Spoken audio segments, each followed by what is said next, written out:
We are live on the Virtual Grip Network, and it's time to take our second duel with the devil as we head back into the state of Georgia for Week 18 of the OBRL YesterYear Racing Cup Series. YesterYear, where past meets present. I'm Zach Chapman, a.k.a. Shaggy, along with my partner in crime, John Hine, and we're lucky enough to have the best, the heartbeat of EGN, bringing us all the sights and sounds, the one and only Ryan Seneca. Last week, the OBRL was in the backwoods of PA at the Pocono Raceway, where we saw our first green-white checkered finish of the season. Courtney Nelson took the green flag for the final two laps, with the General Dwayne MacArthur in second, and the trash man Daniel Hill sitting P3, which with much fresher tires.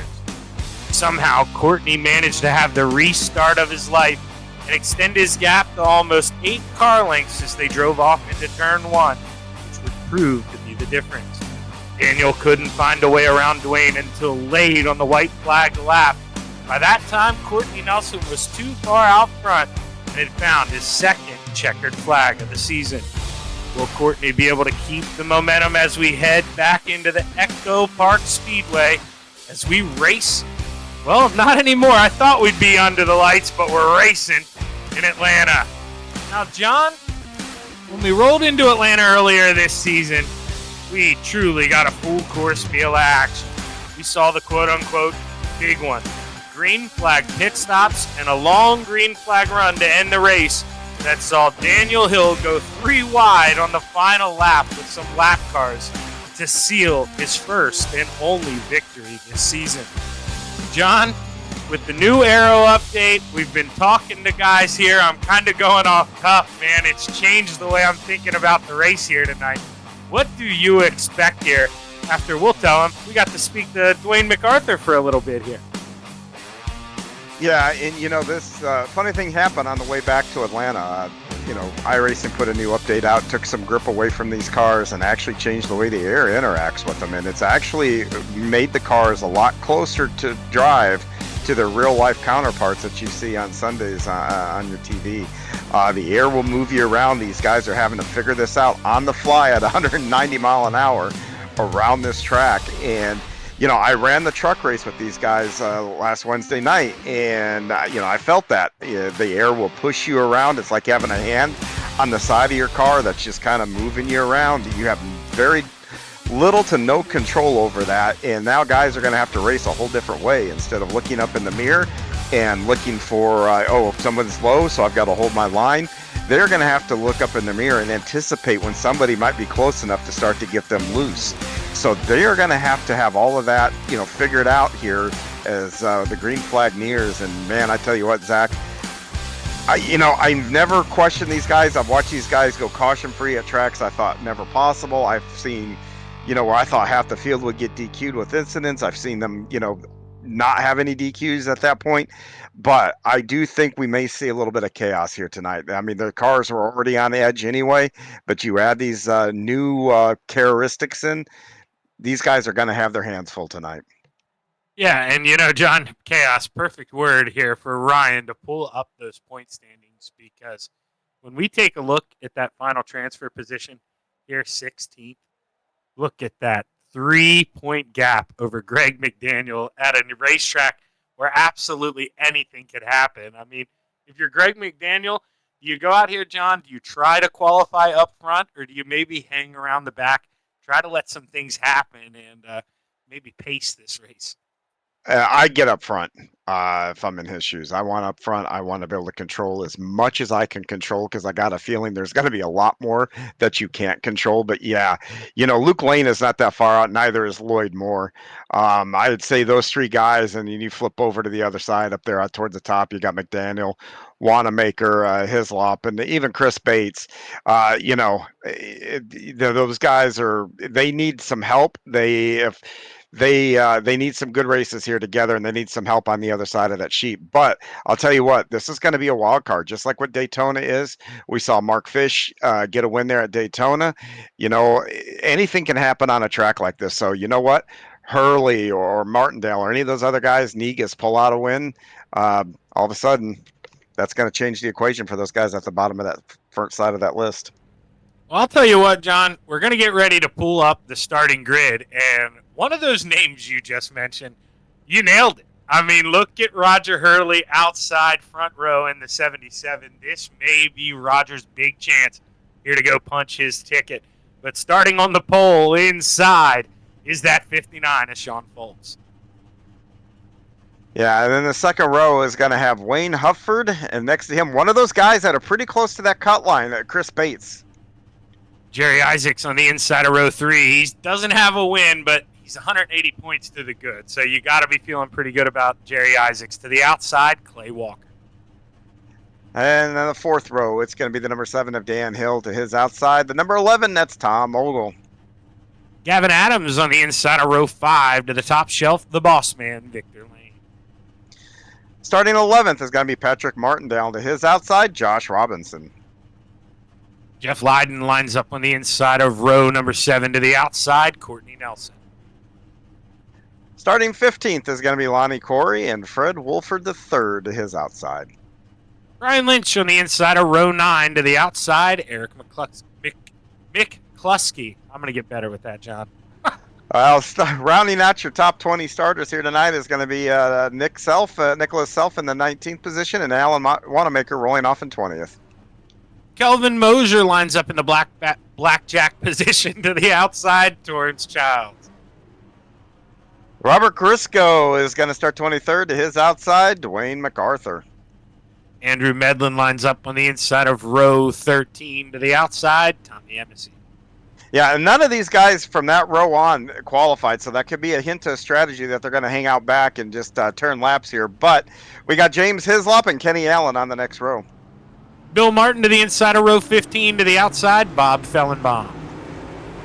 Mark Fish, the Daytona winner, is next to Michael Dow, and really rounding out your field is Blackjack himself, Luke Lane, and we got some EOLs too to talk about. Bill Martin got an EOL, Mark Fish has got an EOL, Lonnie Corey, and James Hislop. You know, I mean, John, not that we're favoriting a guy, because that's not the case at all, but you just got to look at kind of how they've run this season. And, you know, Mark Fish, he won the Daytona 500. We've spoke amongst ourselves. He's got to be a guy you keep your eye on. He really knows how to work through that draft. And at a track like Atlanta, he's got time to get through. Yeah, he does. But you know what? It's a whole new ballgame, though. I mean, like I said, they took away some of the air, and it's now moving you around. They took away some of the grip.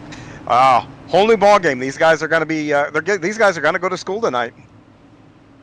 Yes, they are, and we might get a lesson or two ourselves here. The boys, they're going to probably try to play nice. We saw them doing what we like to call pit parties here in practice, going out and messing around with each other. And I'm telling you, cars sliding all over the place.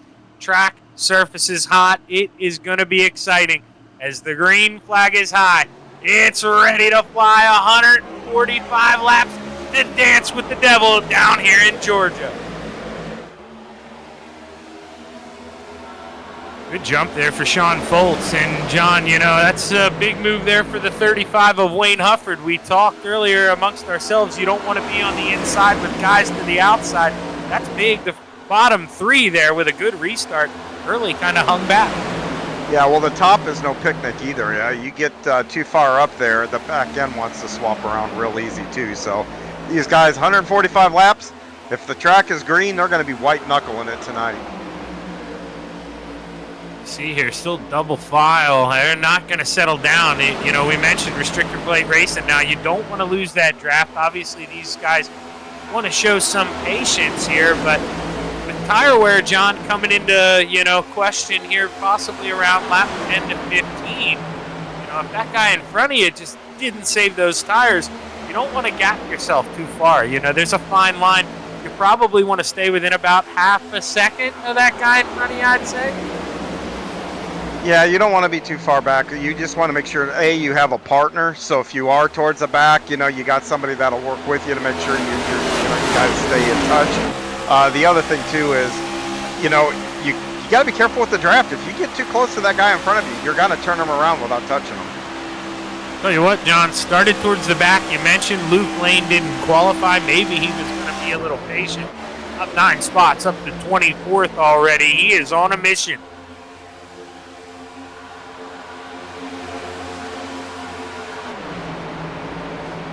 Working that outside, and they're kind of in that second gap. They're getting in that funky room, John, where, you know, maybe you don't want to be that far back. Not too sure if Alan Wanamaker, you know, maybe trying to pace himself, but it doesn't look like he's in too much of a hurry here to catch those guys, as you can see why. You're looking on the screen here. We're still racing side by side. This is for third, and boy, who was that Kubota machine? That orange hood sliding already off of 4, John. That's a wild ride there for the 38 machine of Gavin Adams. Yeah, like I said, you know, the car has a lot of unpredictability in it, and that's the worst thing for a driver to have. Is you can anticipate stuff by knowing what's going on around you, but you just don't know until it happens, and you have to react.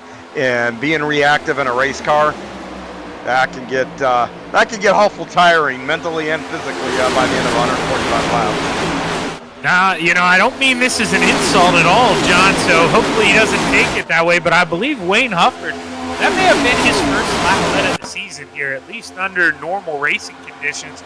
Wayne, a guy who hasn't necessarily been there every week, you know, just kind of showing up here more as of recent. Maybe a guy we didn't think about here. I mean, look at him. What about me, Obi? I mean, he wants it tonight. Yeah, and, you know, you heard me talk about it earlier. This is a track that can produce a wild card winner, somebody that hasn't been on our radar, somebody that, you know, hasn't even been up front necessarily. It's just a matter of, I mean, this is a niche kind of racing, and some guys can do it really well, and some guys can't. So this is going to be neat to watch unfold. And Jeff Lydon, another guy maybe flying in under the radar here, that Piggly Wiggly machine. He is rolling up on the inside of Gavin Adams, at least trying to. I think, you know, John, if you've got to follow 2 guys, what better 2 to follow than Tom Ogle and Daniel Hill? I mean, right in front of them. That's probably the 2 guys. No offense to everyone else, but I'm trying to find where they are, and I want to hook up with them a little bit. Yeah, well, based on history this season, you know, you know those guys find their way up front a lot. So, I mean, that's a nice confidence builder. I mean, you know, if you're someone that's kind of struggled the last few weeks and you get around somebody that you know is one of the guys to beat, you realize at that point, hey, you know what, I might have something for these guys. Oh, Gavin Adams. Holy cow. What a save. He's still trying to save it. Yeah, he wrecked 3 times there without actually wrecking at 180 mile an hour. What a save there for Gavin. And you know, John, as much as we're proud of him here, he's probably going to have to relax here the next lap or so. As you see there, he touches the wall one more time. Yeah, that's a Code Brown moment. There's no way around that. And what a nice job by him. And you know what? What a nice job for everybody else. People probably saw him get a little squirrely there, and everybody kind of acted accordingly, not to pile into him. Gave him room to get that thing gathered back up. And you know what? They really didn't lose a whole lot of time to those guys up front. Didn't separate them at all. They did, man. I'll tell you, John, if we take a look at the point leader, Dwayne MacArthur, he's a ways back there. He's leading that second pack. He is banking on a caution here. If we stay green, I just don't know if Dwayne, not a lot of help behind him. I think he's going to need something to happen up front if he wants to get himself back in contention for this win. I know it's early, but not looking the best here at the moment. No, he needs Kenny Allen to kind of get up kind of a little bit behind him and start kind of pushing him a little bit. The 2 of them can probably catch that pack in front of them since they're side by side up there. They should be able to catch them actually fairly easy, to be honest with you. And smoke up front again, John, as Jerry Isaacs gets a little loose coming off of 4. He kisses that outside wall. Boy, oh boy, man, you lose the air off the front of that. No, Sean Foltz, he's getting loose on the inside. He hits the wall. He keeps it straight. No caution as of yet. Sean Foltz trying to keep it rolling. He does, but John, there's some pretty heavy damage on that thing. He hit the wall pretty hard on the left front. He did, and you know, like I think the term of the day, white knuckling it around here. If the track is green, these guys are going to have their hands full, both ends, and it's unpredictable. I can guarantee if we talk to Sean right now, he had no idea that car was about to break loose.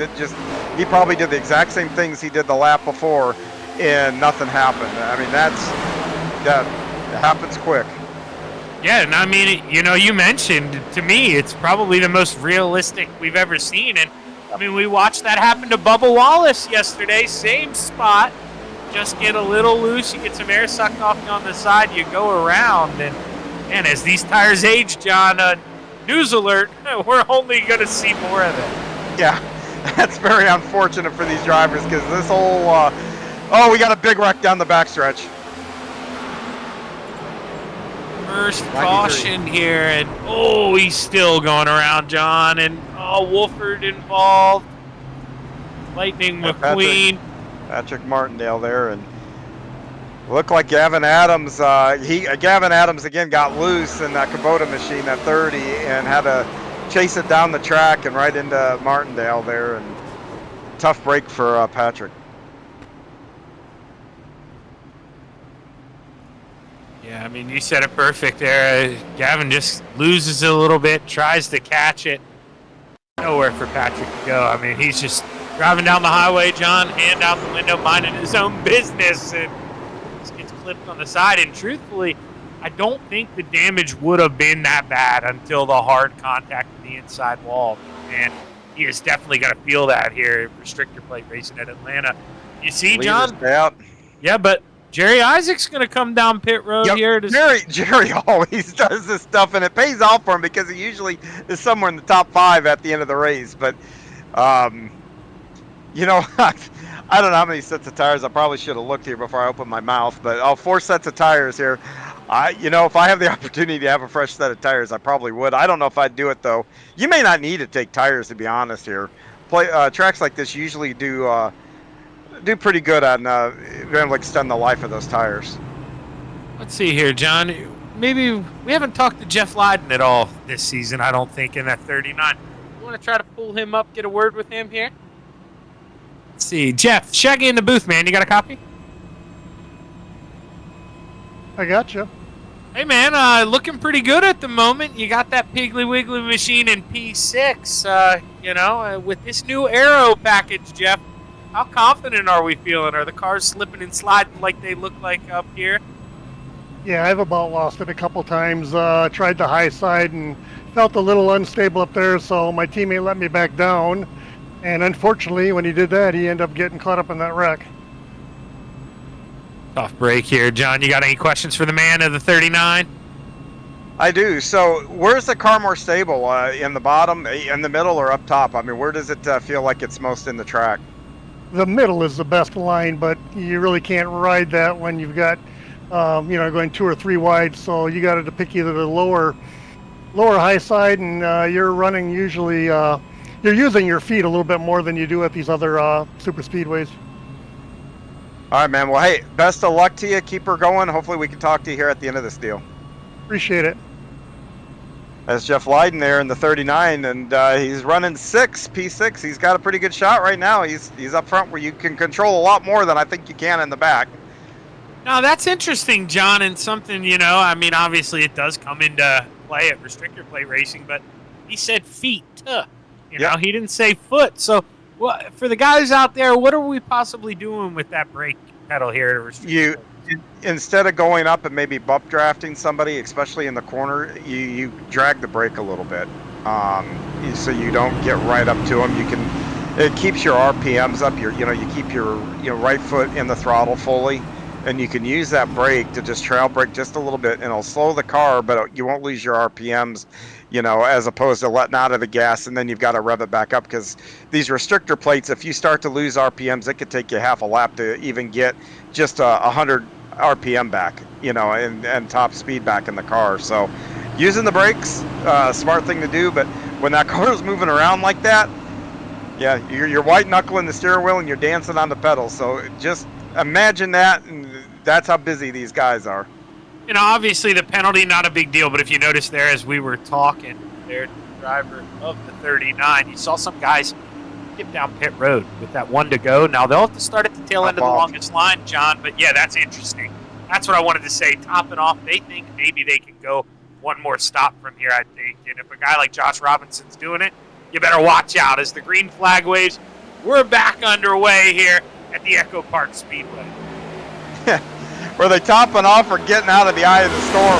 That's got to be the big question there for those guys that pitted. Most definitely there, as you see, oh, the 30 of Gavin Adams. He's just getting out there, so he's going to lose another lap. Probably have to repair that damage, but you never know, John. Another caution flag, as they say. Cautions breed cautions, and Kelvin Moser got that 43. Going to take a peek here under the 7 of Daniel Hill. Can Kelvin get himself into the top 4? Looks good here at the line. Now he's going to need a little help here as the 77 of Hurley moves down, gives him some draft. Beats the pass, and Kelvin Moser, man, he is on my radar here. Well, you know who else should be on your radar? Look at that 21. He's passed a lot of cars. 33rd starting position. He's now well within the top 10. It's pretty unbelievable. You know, John, we've seen it happen with some guys when we do dirt, and I don't think I've seen another driver improve as much as he has. Almost, not even just with this update, but before the update. But, man, and I think Luke would take this compliment. It's a different guy that we saw here in week 2. He is, I mean, he's on. Yeah, anytime anything changes, some guys benefit, some don't. And, you know, it just goes down to driving style. You know, a lot of guys may have had to change their driving style. Maybe the cars got more into Luke's driving style. And, you know, it's frustrating because I've been on the other end of that where I'm really happy with the car. iRacing does an update, and I'm like, man, you know, they took all my comforts away, and then I got to go back and relearn the car. While it keeps it interesting, I suppose, but yeah, when those builds come up, you always kind of, you know, every iRacer very quickly goes to the notes page to see what cars that they like and see what changes were made. Kelvin Moser, high, wide, and handsome, goes around that 11 machine of Tom Ogle. He's got a run here. He maybe get a nose to the outside here of Wayne Humphrey. Not just yet, John. He doesn't have any help either. I don't know. Bunch of cars coming off of pit road here. Bunch of cars coming off pit road. Yes, there are, and at an awkward time here too, where the leaders are kind of double file. I mean, we saw this in Moser. Yep, Moser maybe tries to go up there a little too high, and John, you know, we talk about the marbles all the time. Maybe he entered a little too high, just didn't have the grip he thought he'd have. It doesn't look like he did a lot of damage. This is correct. These cars coming out of the pits just created a huge hornet's nest for the leaders. No, because this isn't like a normal track where you can just drive right on by them. This is restrictor plate. They now, those cars are there. You're not gonna drive around them. Oh, Luke Lane and Andrew Medlin trading pain a little bit. Now Luke slides up the hill. Daniel Hill now takes a peek underneath, and Luke Lane, one of those guys. Maybe now, John, you see, you just catch your breath. You say, hey, I got up here, but we need to weather this storm. I'm points racing. Yeah, and I think we should mention this, but if you look at the leader, 3 cars ahead of him, 3 and 2 cars ahead of him, that's Tyler Courtney Nelson and Josh Robinson, 2 heavy hitters that are about to go a lap down. I wonder what happened there, John. Maybe a pit road penalty. May have possibly been it. I am going to do a little rewind here, see if I can. Yeah, I'm wondering if a bunch of guys had a drive-throughs. Yeah, longer pit stops could be an indication because sometimes you get set stop and go penalties. If you get caught speeding, you can get a 10-second, 15-second penalty. They have to hold you. And you know, John, these guys, I mean, you said it before. I mean, this is kind of that type of racing. And now we're seeing the front 2 break away, actually, using those lap cars here to kind of draft off and pull away. Now, this is really going to change the race. Moser and that. Oh, go ahead, John. Exactly. And then I just pulled up the race standings. Those guys are actually 2 laps down. They're the first guys a lap down, so it's important for the lucky dog. Oh, we got one around. Through the grass. Mark Fish there, but yeah, those guys are lapped down already, Zach. So, yeah, that's a very important battle between the 2 of them because both of them being the first cars lapped down. But Boy, those guys up front who had that clean air on their cars and their cars are handling good, that's out the window now. Yeah, this is, I don't know what more you could ask for if you're Wayne Hufford and Tom Ogle. I mean, you just use these guys, and if anything, John, too, we normally talk about the leader, you know, burning up fuel. Not so much now if you're Tom Ogle, and it's not like, you know, you're following Zach Chapman out there, and maybe John Hine. I mean, you're following two of the best, so you're not really going to get slowed down out there. No, you're not. As long as you guys stay in everybody stays single file, you can make some pretty good laps. But what you don't want to see is those guys, like right now you've got Robinson and Wanamaker side by side. That will slow those guys down. If they start fighting amongst themselves too much, you're going to see the back of the pack start to kind of get back to close quarters racing, I guess I could say. No, you kind of nailed that, John, because they didn't do that for too long. And, I mean, take a look. Here's the 104 of Andrew Medlin already up on the back of those two. He's bringing one more along, Kelvin Mosier. So that's side by side. Just, opening up the window. And Allen and the gang, they're still doing it. Before too long, Daniel Hill and that second pack might get pulled on up. And there's your Bass Pro machine, John, on the back of that picture. 2 cars behind Clay Walker. Here comes Dwayne MacArthur. It wasn't going so good for him, but boy, oh boy, he got some life breathed into that machine. Yeah, he does, and you know, again, we've seen this movie before. Ogle is one that usually does find his way up front here. So, but man, I'd be very curious what's going on between these leaders between the years right now. What they're thinking with these guys out in front of them. Andrew Medlin. Yeah, he stole that lap at the line, so bonus point there for the 104. Maybe now you fall back in line. It doesn't look like he's going to pressure too hard. You go up there, John, get that bonus point, and then you say, hey, let's ride for a little bit. Yeah, I mean, there's no sense in them getting up there and putting yourself in a bad spot, especially with the unpredictability of these cars, but... Luke Lane! Luke Lane sliding down through the grass. Hang on, Luke. He comes back up the racetrack. Big contact, and we are under caution for the second time. And, John, oh, man, that thing, I don't know if he's going to get to continue that. Oh, he got Bill Martin got a piece of that, too, pretty good. You know, that looked like one where the air, we talked about it. You know, he had one on the outside, one behind him, and I think all the air came off the back of that car. And next thing you know, he was a passenger. You got to wonder if the Coca-Cola company had something to do with that. I mean, watching 2 Mountain Dew cars just wipe out at once. Maybe they poured something sticky coming out. Are Mountain Dew and Coca-Cola all part of the same company? No way. Mountain Dew's Pepsi, John. Pepsi, you watch your mouth. Yep. I'm a Pepsi man through and through. I'm sorry. The only time Coke really comes into my house, my wife likes Sprite. That's it. Well, you see guys getting wave rounds and whatnot, so that's going to save a couple of guys, and I think that might put Robinson 1 lap down, but I suspect these guys are going to come down pit road now, the leaders. I mean, I would think. It may not be open yet. I can't imagine. It is open because, I mean, I'm seeing Kelvin Mosier. He's going to come in. So we start at P5, and looking like only 5 guys going to stay out. Jerry Isaacs, he had already come down pit road. So he's got to be. These guys got to be planning on having another caution, because the last thing you want to do is make a green flag pit stop here when other guys don't have to. You will lose a lap for sure. Yeah, and if you're not lucky enough to time it the way Robinson and those guys did to get, right in front of the leaders, I don't think you can pull magic like that twice. Yep.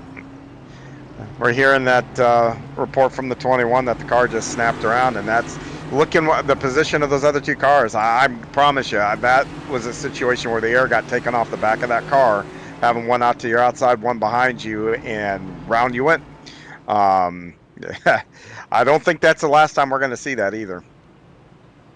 No, and that's one of those, John, you've heard us all season. We're not wishing that on anybody, but that's probably the guy who needs to. I mean, with where he is in the championship. He was what, battle. 14? He was 13 points to the good. This is a big blow to Luke. Yes, it is. And and he's done too. He's done too. He had to take it right back to the trailer. Yes, he did. I see him manually disconnecting there, so he's going to call it a night. You got to think, John, some of those guys who were maybe behind him, we've seen them pull back out on the racetrack, so it may get a little worse for Luke here as the race goes on. Might lose a couple more spots. Yeah, Luke's going to have to roll up his sleeves, and really the month of July, the races that are in the month of July, he is going to have to be on it, I think, to get himself back into at least a point his way in. But the way he's been running here lately, I think there's a win maybe coming around the corner for him. He's done really well here. Yeah, spoiler alert for the fans out there, John, but he better go do some road course racing. These next couple weeks, you better go practice. You got Sonoma coming up. Well, I forgot about Sonoma coming up, yeah. Yeah, back-to-back, I believe we're doing, so you gotta go out and do some. Gonna go, I believe, Chicago, and then I think Sonoma's right after. Could be wrong. There may be one race in between, but I believe so. All right, the field's going to get jumbled up here now, and the lap cars are going to be out of the way of the lead lap guys. Just kind of a report, though. Now, Josh is lining up as the first car a lap down, so if we do get another quick caution, Josh Robinson's going to be back on that lead lap. Chris Bates is also going to be battling him for that lucky dog spot. Those are the only two guys a lap down here. Yeah, Courtney Nelson not lucky enough to get that. He's still stuck 2 laps now, I believe, John. I think if my math's correct. So that's yeah. And if Fogle would have gotten around him, they would have been 3. So that's what the battle there between Robinson and Nelson was big. Well, we may not be done here yet. I'll throw MacArthur under the bus. He predicted a couple big ones. We still got a lot of cars left, so let's see if Dwayne's right. Or we're going to get a long one to close us out as the green flag waves. We're back underway. Good start for Tom Ogle. Andrew Medlin and Wayne Hufford maybe caught sleeping a little bit there, John. And, well, maybe I take back what I said. Maybe a good restart at most of the racetracks we go to. But they may get a big head of steam as they run down the stretch. Yeah, you don't want to jump out too far on a plate track. Atlanta's a little different than Daytona, Talladega, though. I don't think it's as big of a penalty as it is those tracks. But boy, there's some guys already tapping the outside wall as they go through 3 and 4. Tom Ogle leads the lap, but as we take a look back at the battle for 6th, here comes Dwayne MacArthur under Jerry Isaacs. Man, oh man, wasting no time getting that thing up in front. See if he feels comfortable there. Maybe wants to get up a little bit further. I don't know, John. You're sitting in the top 5. You feel pretty good, but we've seen the way the cars snap loose. I want to be up front. Yeah, I do too. I don't want to be in the back. I want to be up front where I can control the most I can control. And it brought all the cars back together. Now some guys who have been able to move up since the start of this race. Andrew Medlin up 20 spots. Talked about Mosier up 17, MacArthur up 18. But some other guys, just looking back outside in the top 10. Michael Dow in that 16 machine, he's kind of let the race come to him. John, he's battling side by side with the boss man, Victor Lane. He's got that thing up 16 spots. Maybe a guy keep your eye on here if he can keep that thing clean.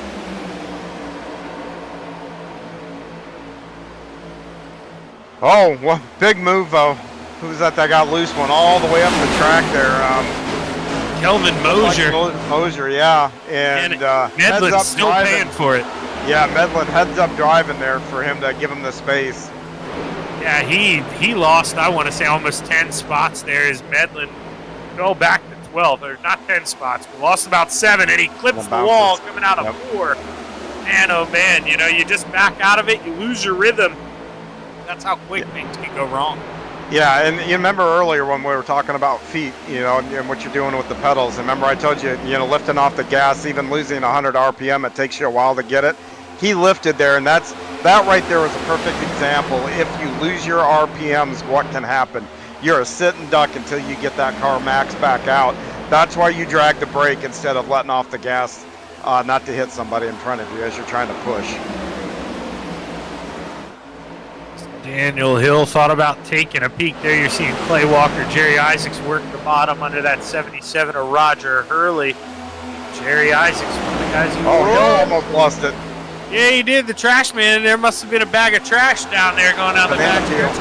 Hey, went down there, picked it up real quick. Didn't want anybody to drive over it. That was a close call, though, Dan. Could have warned us first.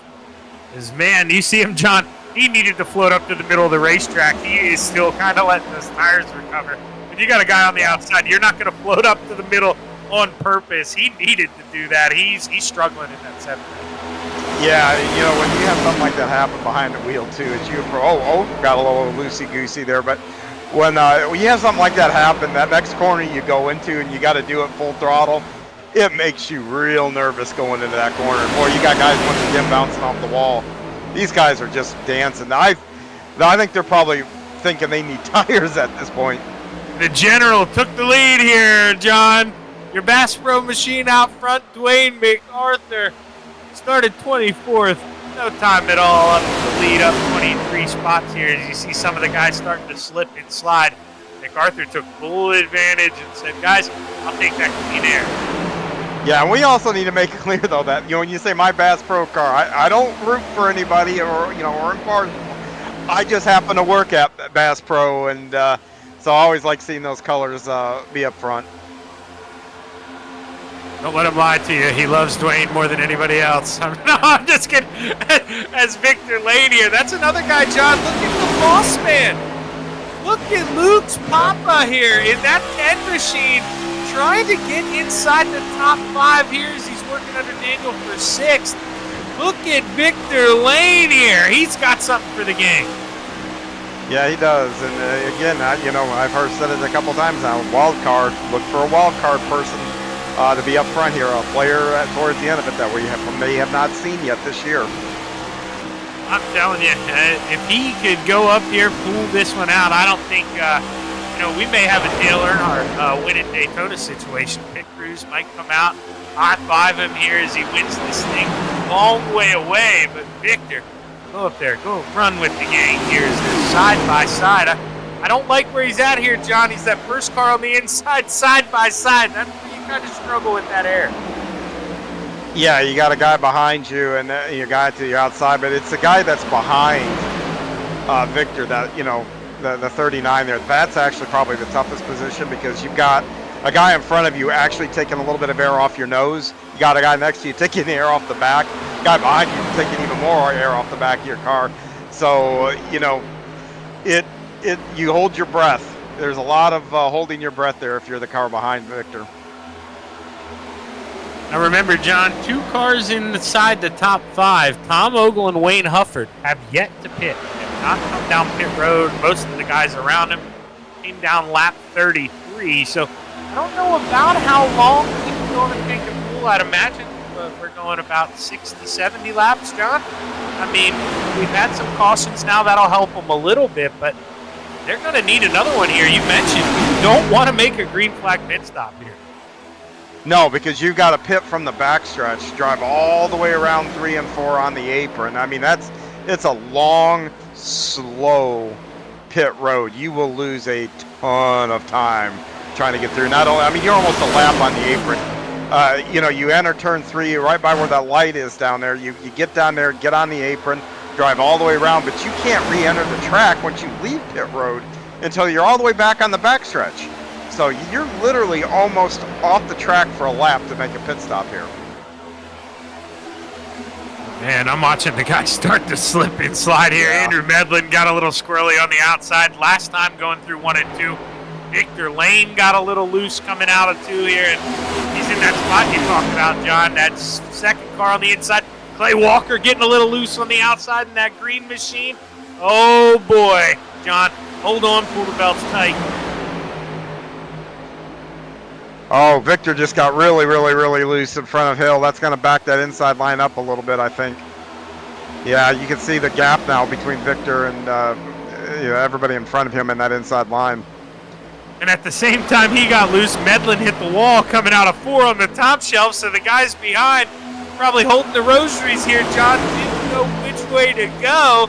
Roger Hurley gets in the outside wall here coming out of 2, and man, we are just seeing, I think these guys, this is no shot at any skill levels here, John, but you're almost strapped into a roller coaster out here at this point as the tires start to age.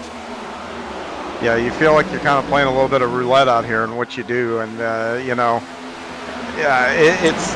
I'll tell you, you know, running that truck race and feeling a lot of what those guys are feeling right now, it was really, really hard. But man, I tell you, Zach, it was so much fun because it was such a challenge. It was so hard to keep your vehicle under you and keep moving. Oh, we got one around.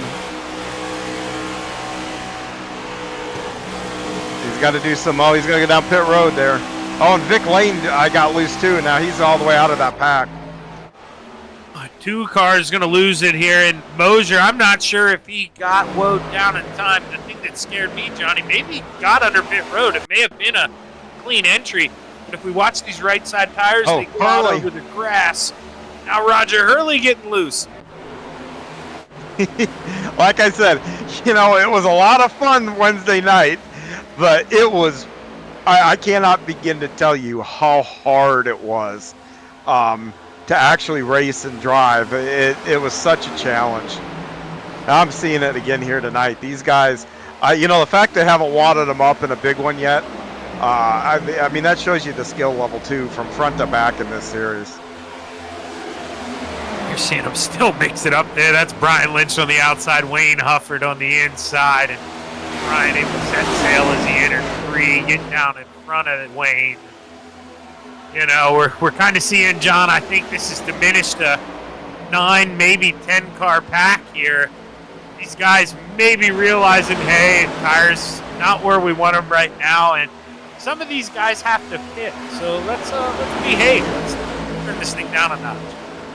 Well, yeah, and if the guys behind those two, you know, Ogle and I forgot who else it was that hadn't pitted yet. You know what? You know those guys are going to have to come and pit. So, hey, you know, let them take themselves out of the running a little bit and not do anything to, you know, put you in a bad spot before then. So we've got 4 people inside the top 10 here, John. We got Daniel Hill, Andrew Medlin, Tom Ogle, and Wayne Huff. So those are the guys. They're just trying to get absolutely every drop of fuel out of that thing before they come down pit road. And, you know, this is kind of what I had mentioned to Dwayne about it. You know, he had mentioned we'll have a couple wrecks, but I said, Dwayne, don't you think you guys will settle down, kind of string out a little bit, get a long green flag run? He said, we'll see. And that may be what we're starting to get here, John, unless, well, never mind. Front pack here is starting to get side by side. They're getting antsy. Yeah, they are.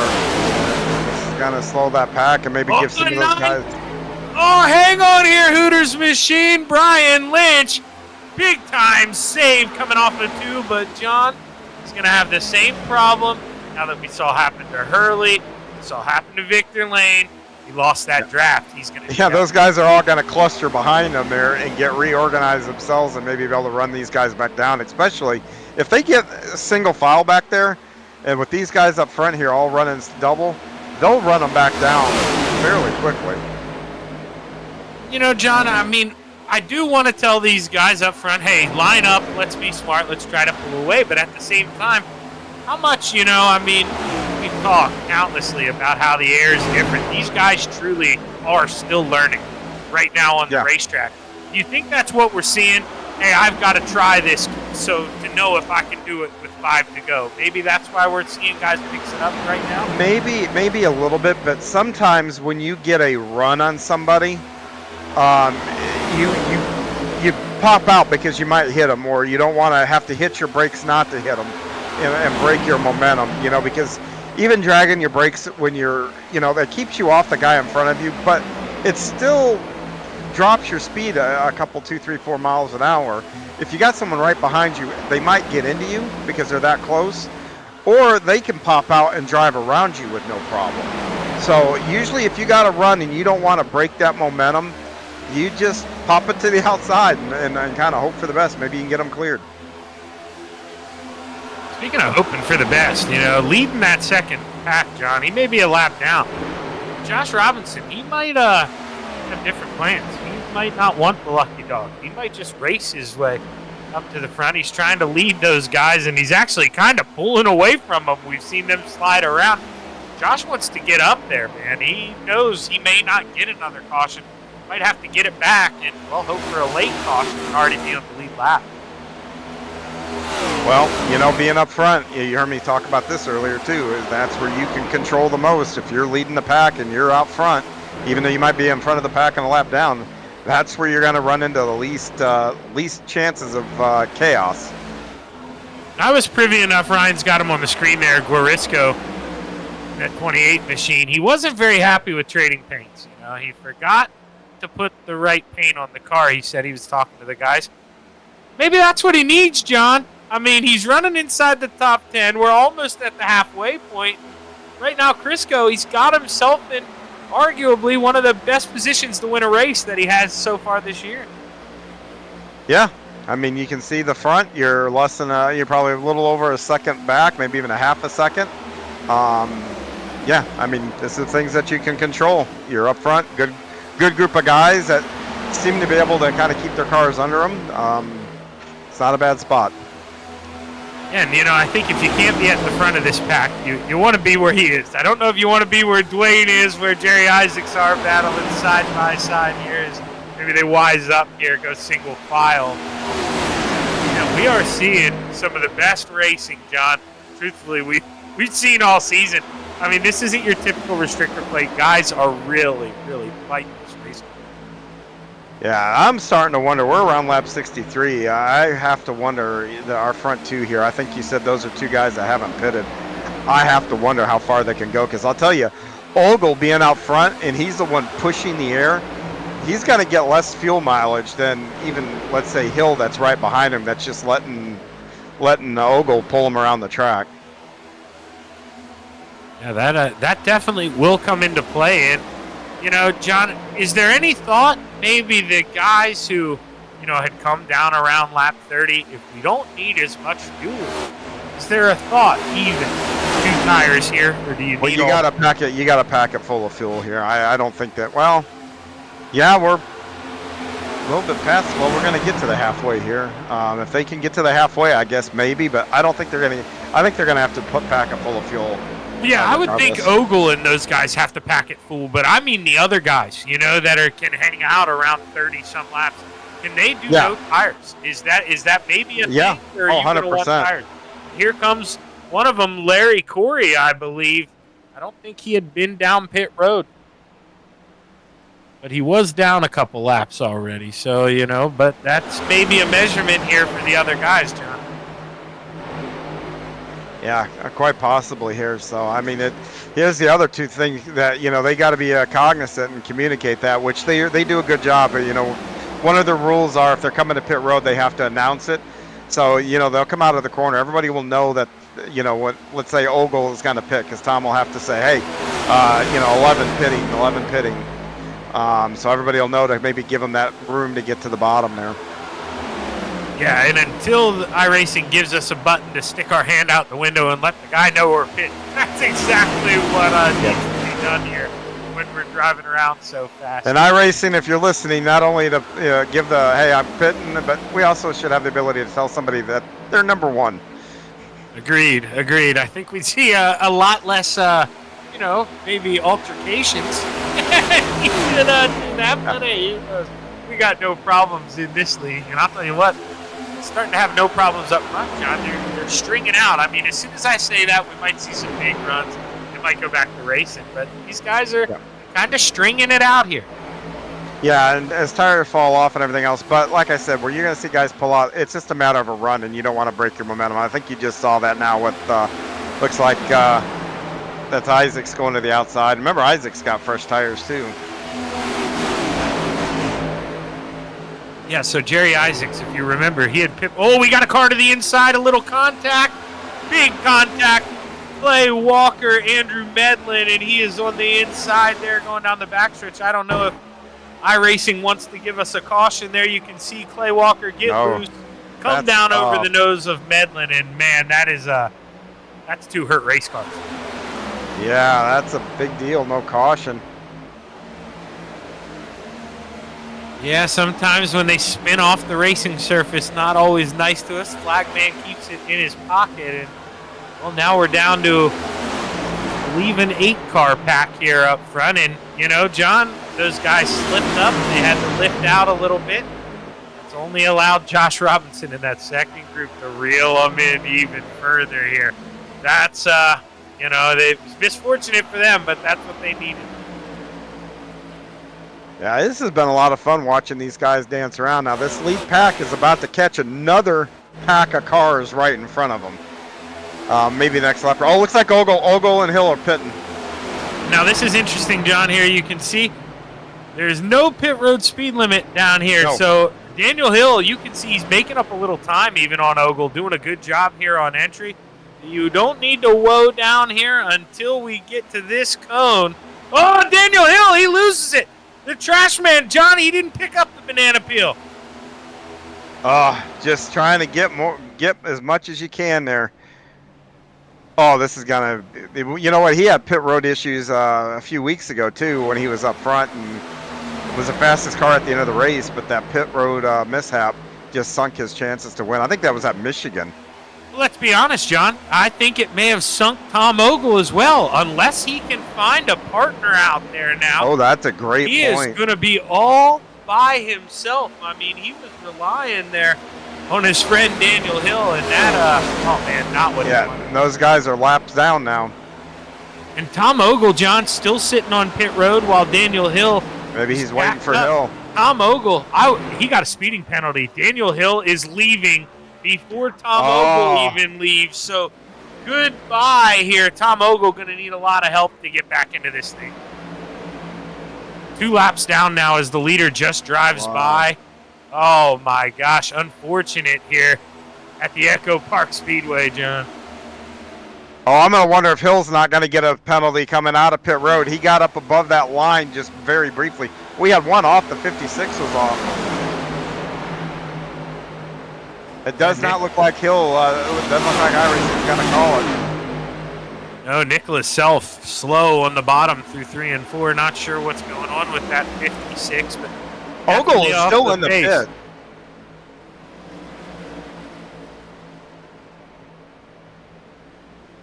I wonder why Tom Ogle's still sitting on pit road. Possibility, maybe penalty, John, and just says, well, I'm out of it. I got enough wins, guys. You go have at it. You know, maybe taking the rest of the night off. But maybe he's going all Ricky Bobby on us and had to use the restroom and going to go get a burger before he gets back in the car. Now Daniel Hill looking to the outside here, trying to get one of those 2 laps back here, John. Going to need to do that. And 100%. Force the issue here, you know. You don't want to hurt the leader, but definitely you see he gets a little close to him coming off the corner just to say, man, if you want to follow me, that's fine. But I've got to get out. Yeah, that's, if I'm Hill, I am standing on it. I am going to fight tooth and nail to stay on that 1 lap down thing.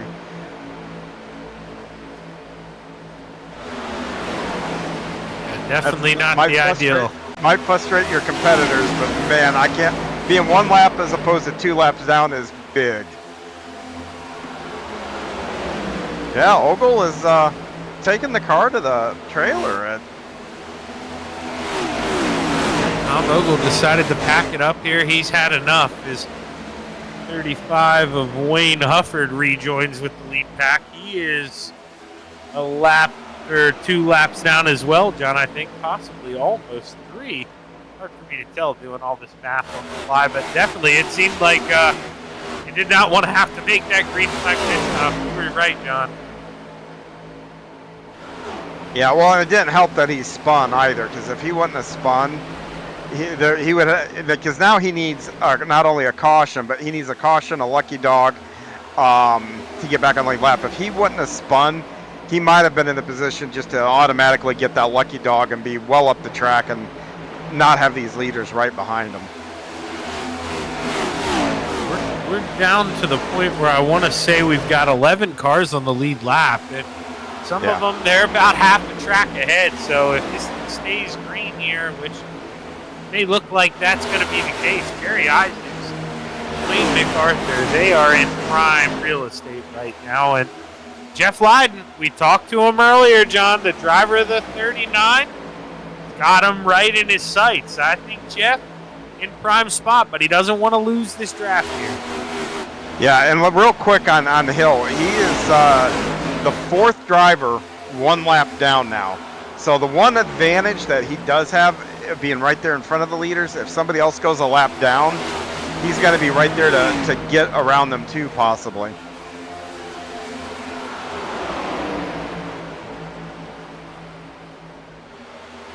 You got to think, though, too, John, with where they came. I want to say, what lap did they come down pit road there? Lap 69, laps, yeah, for Daniel Hill. You think we could go the rest of the way, John, from lap 69? He would need a caution, maybe 2. They're really sending up a hope and a prayer here. And yeah, and hope's not a strategy. No, and I'm kind of sending out some hope here for the 39 and Jeff Lyden. Johnny's hanging out there in 3rd place. Is he falling a little? Well, now, okay, here we go. The hope. He's reeling him back in. I was worried he was falling a little too far back off those front 2. Yeah, he just needs to stay in their tire tracks. He's in danger of losing that draft. As long as he stays right in their tire tracks, he should be okay to reel him back. Yeah, there he's closing now pretty good. Now he's really got the draft. Oh, and you can see, I mean, tires maybe not everything, but Daniel, we saw him jack it up. I know he got tires after that spin. You know, Mark Fish, Jerry Isaacs and Dwayne MacArthur, they're not letting him get real far away, John, but they can't get to the back of him. It looks like tires are going to matter here.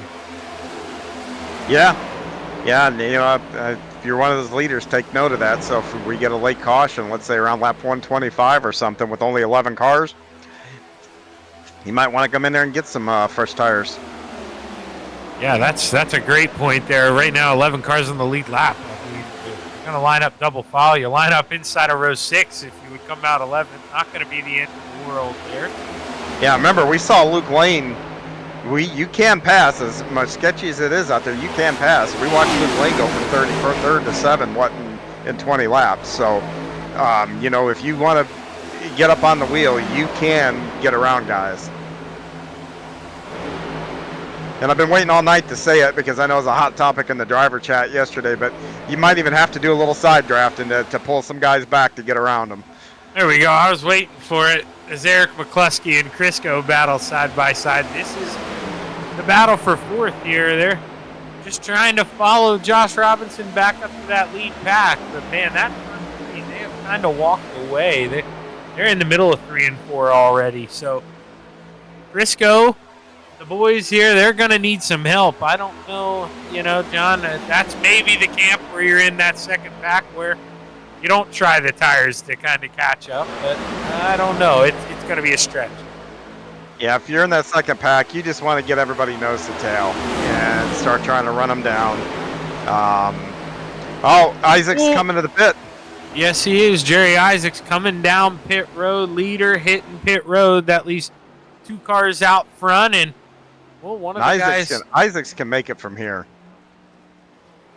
Yeah, you would think Jerry Isaacs definitely in the good, but now once again we saw. Tom Ogle. Oh, he locked it up. I wonder if he got down to pit road speed. Jerry Isaacs had to lock it up to hit pit road there. I don't see a flag out there, so I think he got that car woed up. Yeah, I don't see one next to his name on the entry list there either. Is Josh Robinson coming down, Courtney Nelson coming down. Remember, they're a couple laps down. They need some help here. Well, Josh won. Will be more now coming down pit road. James Hislop's about to go around on the bottom trying to get to pit road. He was in 5th place, and around he goes. Yes, he does. The 92 parked on the inside of 3 and 4. No caution once again here. Is able to straighten it out. Get out there. Jerry Isaacs didn't look like he had a penalty. He got in and out fairly quickly here. Roll that thing on the bottom, but right now doesn't look like Jerry Isaacs going to have any drafting help. It's his doors blown off there by Patrick Martindale. He's going to have to kind of find somebody to link up to here. Is Dwayne MacArthur leads the way in the Bass Pro Shop machine. Jeff Lyden. Oh, he gets a little loose there, and that 39 hangs on. But boy, Jeff, he doesn't want to make a mistake here. You want to keep that 83 right off the front of that nose. Yeah, and that second pack has begun to get is making some ground up on that lead pack, just for the record here. So it'll be interesting to see if these guys do start to dicing a little bit and they're getting too wide. That other pack's going to catch them fast. Jeff Lydon almost lost it off of Ford John. He body slammed somebody, but now Dwayne MacArthur, he is gone. In the lead all by himself. Lydon in that 39. Oh, man, that is a tough break. I couldn't tell who he got there, who he kind of pancaked. I believe it was Wayne Hufford in the 35. But if Wayne wasn't down there, oh, my Lord. Jeff Lydon, he's...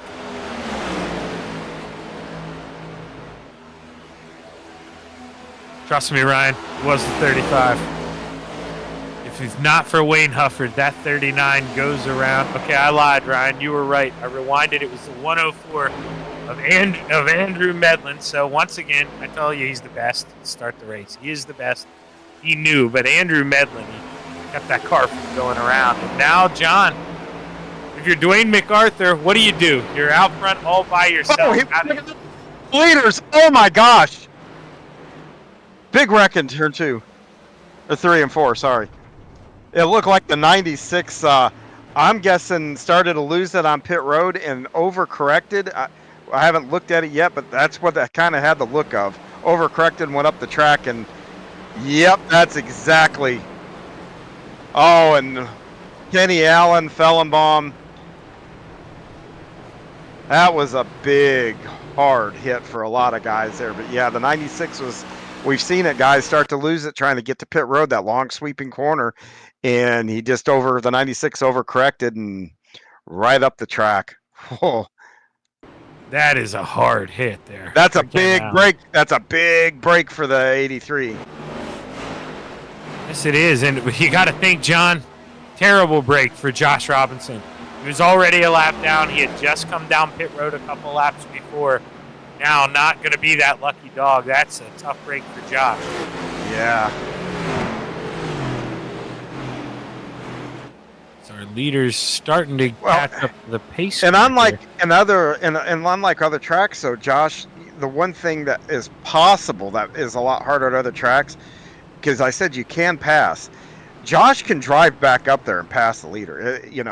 There will be some difficulty to it. Sure, it's not quite that easy, but other tracks where you're more limited, the lines are more limited. Here, you can run her wide open up top, through the middle, on the bottom. You can go where they're not and still pass cars. Other tracks we go to, passing somebody outside the fastest way around sometimes can get really, really sketchy and be very hard. Josh, don't rule these guys out quite yet. We still got, quite a ways to go.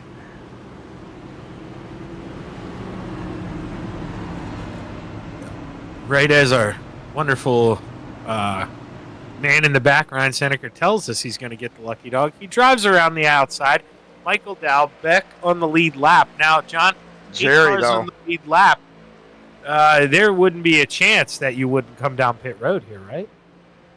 Yeah, Jerry might. If those guys stay out, then that's going to trap Jerry down. And heck, they might do that just for that strategy. But if the leaders come in, Jerry doesn't have to come down pit road, and then he would actually get the wave around because he'd move up behind the pace car. As long as everybody in front of Jerry pits. That's not going to happen. They're not coming. Yep, they're not.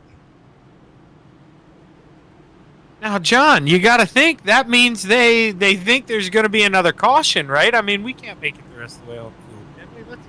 Actually, you know what? We got time here, right? We're not doubling up just yet. Oh, never mind. Lights went off. I was going to say we could pull up Brian Lynch and ask him here, but I'm anxious to see. Yeah, do these guys think they can make it the rest of the way? Because I would have thought I'd come down, top off, make sure I'm good to go.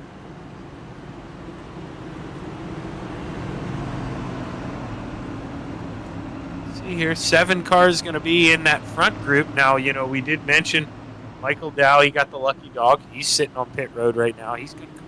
Why wouldn't you? You're going to have to start at that tail end. So Michael, he's going to need some things to go right on this restart, John, you're going to have some banged up cars in between you and that front pack. If you want to get up there and mix it up, you're going to have to get through them here pretty quick. Yeah, and what you don't want to have happen is one of those damaged cars to be ill handling enough to where you guys go barreling into, turns 1 and 2 or 3 and 4 and wad up a bunch of more cars. So that's always a danger when you get cars that damaged at a track like this. Especially because even though it's a plate track, handling is a big deal here, as we have seen here. You don't want a guy with a damaged car causing a bigger problem that collects you. Through 3 and 4 here for the final time. Set to go back racing. That is exactly what you needed if you were Jeff Lydon. You just made a mistake. You lost contact with the leader. You have your chance here now. 8 cars on the lead lap. We're back underway. Lap 95 at the Echo Park Speedway. Oh, I saw a couple guys spin their tires. I am really, really shocked at some of these guys. This is no shot at like Victor Lane, but you're kind of hanging out at the back. You lost touch. You're still in the lead lap. I'm coming down pit road. This is going to be a head scratcher. 93. Yeah, and he's on the lead lap. He's pitting from 7th. Yeah, Patrick Martindale now coming down pit road. Not too sure here what happened to the 93. If he possibly... Oh, man, I'm not too sure. He had a bad restart when I rewind it. Kind of got caught on the bottom. And, well, another one coming down pit road. Our lucky dog, Michael Dow. So, and he's actually going to make a stop. I'm not too sure here what's going on for Michael Dow in this. Michael Dow had a penalty. Michael Dow had a penalty. Now Martindale. Oh yeah, these guys could have been drive-through for incident points. Man, I don't think they have that though. Now that I say that out loud, I think it's just a straight DQ limit. Yeah, I could have sworn this one. It's just once you hit 9, that's it. No chance. Well, I ran the 6 hours at the Glen. MacArthur almost just lost it. Yes, he did on those old tires. They have a drive-through. After you get X amount on those endurance races. So I am going to keep saying on those old tires too, John. I'm not going to stop because I don't know what we're thinking here. We've been slipping and sliding. We had a long green flag run. We got plenty of tires left in the trailer. Man, I am coming down and using it. Now the door's open here. Brian Lynch, Roger Hurley, Jeff Lydon, your top 3. If you had that on your bingo card, go buy a lottery ticket. Well, I hate to sound like a broken record, but I was telling you, this is a wild cards. You got to watch them. Yeah, I mean, this would be insane if they could hold this down here the rest of the way. Jerry Isaacs now coming to the outside. He's got to try to race to get back on that lead lap, John. He knows, if you guys aren't going to pit, let me get it back that way. I got to drive around. Somebody's in the wall right in front of Victor Lane. Oh, what a bad break for Victor. That's going to just take him all the way out of that lead pack. Oh, and Martindale. Yeah, Martindale just went right in there. I don't know if he couldn't see what was going on, but it was almost like he didn't have brakes and just drove right into the back of those guys. Yeah, Michael Dow, the man who we had just saw take his trip down pit road. It's not over yet here. That's tough. But look, no battle for the lead, John, but a battle to get back on the lead lap. Jerry Isaacs going to lead this front pack here, and man, he needs a caution flag right now. Well, you know what? If all these guys have to pit under green, I'm going to be honest with you. Isaacs might be sitting pretty. He's on the lead lap. He'll go around them and then create a huge lead for himself when these guys all pit. That's a great point, John. If he can make it the rest of the way, and we saw that 78 machine. Here comes Courtney Nelson on the bottom. That's not a battle for position either, but another guy we're used to seeing run up front got stuck a lap down. You maybe can pair it up with a guy like that. Oh, you're golden if you're the 51.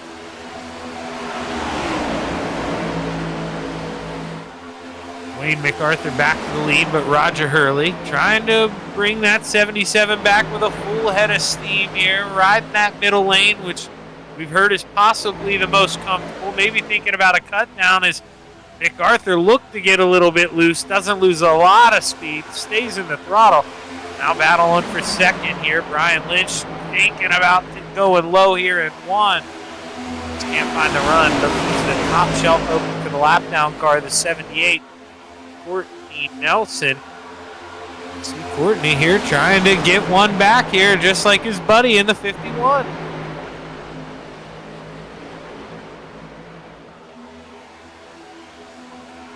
Boy, these guys are dicing around. I know their tires got to be feeling a little bit sketchy at this point. But they are doing an outstanding job in this front group. They're giving each other, the funny thing is, even though it looks like it's tight racing, I am still seeing them give each other room. When guys get loose, they're giving them opportunities. Oh, here come the leaders.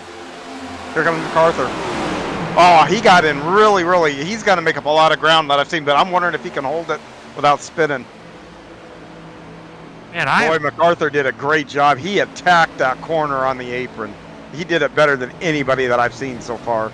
I know it may not be the most exciting here, Ryan, but stay on one of them. Here's we're in pit road. I need to see if we. MacArthur just got a pit road penalty. He didn't get it woed up where those cones are at the end of it.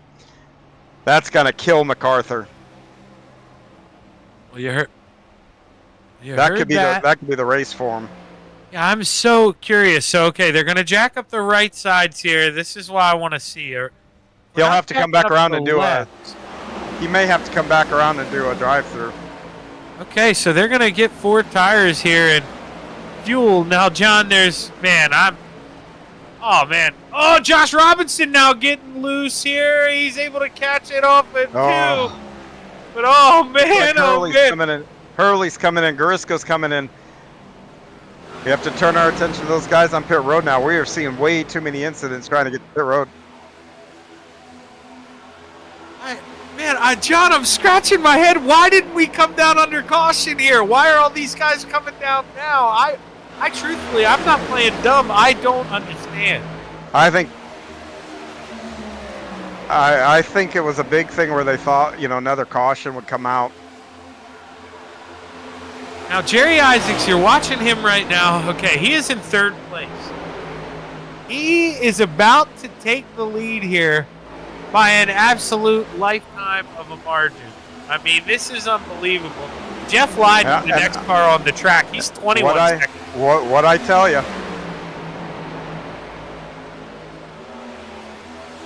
I thought Jerry Isaacs was comfortable with that 180-point gap, John. It seems like he must want to win. He said that. If it goes caution-free, it's Isaacs' race to lose now. But if there's another caution, as big of a lead, as big of a cushion that he's going to get, that's going to evaporate in the blink of an eye. So right now, Jerry Isaacs is hoping now that everybody's kind of strung out pretty quick here. He's hoping we get 30 some odd laps of green flag racing in them. The worst thing about the virtual racing, John, is that we can't send Ryan down to talk to Isaac's coach like they would in real life. I want to know if he's got enough fuel left. I think he does. I mean, 85. I mean, we've seen him go 60 plus laps. He's got the fuel. Man, oh man, what a story here for Isaacs if he could. I mean, that would be absolute robbery. I mean, coming in, that is ideal strategy for Isaacs. This is crazy. Now, if you're those guys behind him, how important is it if you're that 92 of his lap? You got to get around. It's going to tighten. You know what that is going to do? If all things equal and Isaacs holds on to this thing, that battle to get in on points is going to get awful tight here in the next month. Yes, it is. And man, this is unbelievable. I mean, I'm just scratching my head why some guys stay out under that caution if they were, John, if you had mentioned, were they maybe staying out to keep Isaacs a lap down? If that is the reason, if that is the reason, boy, oh boy, is he smiling. I mean, he would have suckered him twice. That's a big move. Yeah, and as soon as I saw it, and I thought about it, I was like, holy cow, you know what? If this thing cycles through, he's going to be in the catbird's feet. And sure enough, that's exactly what happened. You know, as stressful as it is driving these cars right now, I'm going to bet underneath that helmet's a big old smile on that 11 or on that 51 driver. Look at Josh Robinson. He went for a ride through the grass down the front stretch, ended up straightening it out, but I had mentioned about 10 laps ago he got sideways off of 2 as well. I mean, he has his hands full in that 23 machine. Roger Hurley, pretty comfortable in second here, John. Crisco back a little bit in third, and then right behind him, a second back. Kind of see another gang coming. Yeah, and MacArthur now is a complete lap down, and he's not even the first driver a lap down either, so that pit road mistake, costly. Absolutely, and man, you're gonna. I don't mean to sound like a broken record either, but it's gonna come back. I think not pitting under that caution is gonna haunt all of those guys. And we saw how this played out. You know, you would have rather had Isaacs back on the lead lap with you, fresh rubber. You got the fresh tires, full tank of gas. It wasn't worth the pay there. All that digging they did to keep him behind. Yeah, the juice definitely was not worth the squeeze there. That's for sure. Daniel Hill, now he's the last car on the lead lap. How much? You're Jerry Isaacs, you know, you got him right in front of you. Are you trying to put him a lap down, you know, with his... No, you're not taking any chances with that car. You got a 20-second lead. You know what? You'd be just fine running right where you're at and nobody taking any chances, no chances, lower the chances for caution. You just ride right there and then smile the whole time doing it. And now, you know, John, I'm going to ask you the same thing then about the car behind. I kind of touched on it earlier. His caution. There, just took it all away. Okay, well, Hislop gets that lucky dog here. That's huge for Hislop. And Josh Robinson, I said he was struggling. Well, John, he lost it. Yeah, this time, though, he didn't get so lucky as just having to drive through the grass. He popped the inside wall, and the reason this one brought out a caution, it sent him up near the racing surface. I don't think he quite, barely gets up to the track there, but yeah. And that groan that you heard, that was out of the 51 car. You're not kidding. You got a feel now for Jerry Isaacs. Oh, he's coming straight back to the pits, too. Yep. Oh, if you're Isaacs, why would you not? You've been out there for a while. Absolutely. Come get the fresh rubber. But now, you know, I think, John, if you're Hislop, you don't need the lucky dog, right? And if you're that 35 of Wayne Hufford, he's staying out. He's going to get one of his laps back. He was 2 laps down. That'll help those guys out. Yeah, well, I think Vic Lane, if Hislop was ahead of him, so he's or he might get the waiver on here. But you look for a lot of those cars 1 lap down. If I'm 1 lap down and I'm back there, like I would stay out, 100% stay out and try to get that lap back here. And then, you know, we haven't seen a long green flag run. I have to think we're still going to see another caution before the end of this thing. So I would stay out and get that lap back. Let's see, Daniel Hill, he's driving around pit road. He was last in on lap 91. You'd think he can make it here. Jerry Isaacs coming out of pit road. Not too sure if they'll give it to him over Daniel. He did break the pit exit line before the 7 went around, so I think he'd stay in front of Daniel. He'll probably cycle back. It'll be close here, but I'm interested to see, John. Did Daniel get the waiver on? Oh, he was on the lead lap? Okay, yeah, because if he got the waiver on, then Jerry will get in front of him. But you know what? I'll take the fresh rubber. I'll tell you that. I don't care if I'm starting 7th, 8th, not on this track and not with the ease it is to pass here. I'll take the car with the freshest tires. I'm pulling down Jerry here real quick, Ryan. You can send him back for me. But Jerry, Shaggy in the booth, man. You got a copy? Hey, man, how you doing? Were we going to make it on gas, brother? Were you good to go the rest of the way? I was good twice. Around lap 15, I pit, so if we stayed green, I think I was one of maybe 5 that could stop the race. Last time, yeah, I could have made it easy. I had tons of fuel.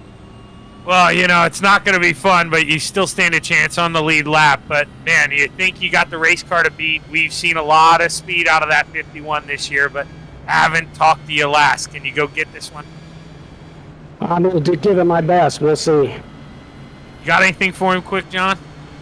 Yeah, hey, Jerry, real quick, we get lined back up here. What is this strategy here? I mean, you don't really have to be all that aggressive, but, you know, with these newer tires, how much of an advantage do you think you're going to have with these tires? Oh, not much. I mean, maybe for a lap or two, but that's it. It's really just about track position. I might be able to make a pass low that you might not on old tires, but their tires are only 11 laps old. They're going to be fine. All right, fair enough, buddy. Well, hey, I hope I get to talk to you again. Good luck here. Thank you, man. That's Jerry Isaacs here. He's lining up 5th on this restart, Zach, and you know, he doesn't think the tires are going to be too much of an advantage. I think that gives you just a little bit more maneuverability. Might not be an advantage on the stopwatch, but, you know, maybe changing lanes, maybe having a car around you, pushing the air around. I'd like that little extra bit of grip. Yeah, I think you hit the nail on the head there. It's maybe not the speed, but it's that he can probably catch it a little easier than the guys around him if it would start to get unsettling. We'll have to see if he can get that thing back to the front. But right now, John, the top 3 have not won a race this season. So let's see what happens as we get ready to drop the hammer here at the Echo Park Speedway. Roger Hurley nails the gas. We're back underway. And Frisco, Roger Hurley find a way to get that first checkered flag here this season. John, I mean, you've almost nailed the script. Wild cards in the picture. I mean, this is looking good. Yeah, and there's a couple of guys that did get their laps back and did the wave around. Victor Laney's back on the lead lap. Michael Dowell's back on the lead lap. Hislop is back on the lead lap. So a few more cars in the play here. And Dwayne MacArthur, he's up there, and he is the first guy a lap down. So I think you're going to see Dwayne try to either get up front and lead here, but it's going to be really important for Dwayne to keep Jeff Lydon behind him. So that 39 that's about a row or so behind him, that's the battle for the lucky dog between the 39 and 83 at this point. Yeah, those are 2 of the guys who, John, were 1 and 2, but once again, they've decided not to come down under caution, stayed out. Now they're battling each other for that lucky dog spot, and now Lydon. Now they're side by side. Yep. Yeah, on the inside. I know that's not the battle for the lead, but I'm telling you, it matters, John. I don't think we're done with that yellow cloth. Yeah. Isaac's putting her on top and letting her eat, man. You know, that's where I think it doesn't help you on the stopwatch, but making moves like that and getting on choosing your lane and the car being stable, I think there's something to be said for that. And I think having that 7 car and that 83 car behind you might help a little bit too if they can get up the deck lid. As soon as I say that, MacArthur dives down to the inside. Yeah, MacArthur got really loose now, and now the battle for the lucky dog is at 39, at 104. He's up there to the outside of the 39 there, so this is a tight battle. Yeah, Medlin being 2 laps down. I think it still is, though, John, the closest car that's next to lap down. I'm not sure. Oh, sorry. Yeah, Medlin is a lap down there. So Medlin, you know, he's got to do it the old-fashioned way. He wanted to get out here and take the lead, and, man, Roger Hurley leading the way right now. Crisco on the outside. Does he maybe get a good push here from the 104? Because you got to think Medlin needs Crisco to go in order for him to go. You know, you don't want to do anything nasty to a car on the lead lap. No, you don't want to take any chances here. We still got quite a ways to go here. You know, 20 some odd laps. Well, you know, so I'd say another 15 laps, and then you want to start making sure you're in the position to where you can slingshot yourself or do what you need to do to get the lead. 3 wide, Dwayne MacArthur in that battle for that lucky dog spot. Puts the 39 of Lydon in the middle. Maybe not what he wanted to do. Crisco goes around. Oh, and Jerry Isaacs. Oh, Jerry Isaacs collected. I believe that's Alan Wanamaker there with a big hit.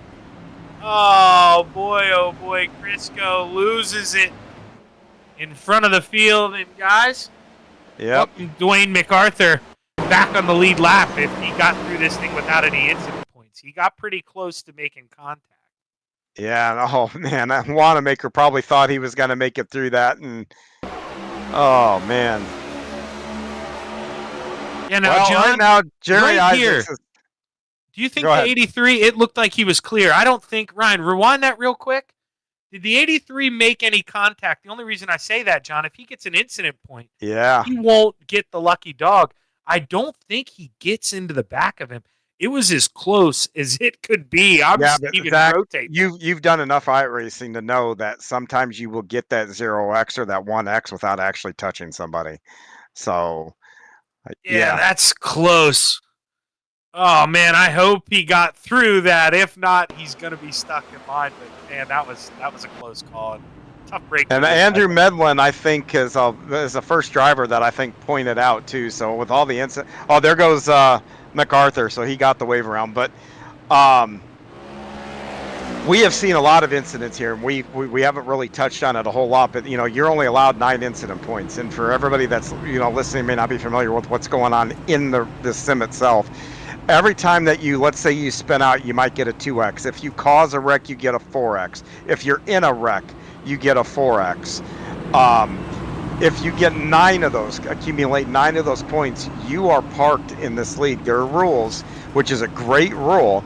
You get DQ'd, and there's been a lot of contact, a lot of incidents. We've seen a lot of guys get sideways, a lot of guys go through the travel and the grass. First car that I've seen now that has that DQ is going to be Medlin. I got a feeling, Zach, there's probably not too many of them too far behind.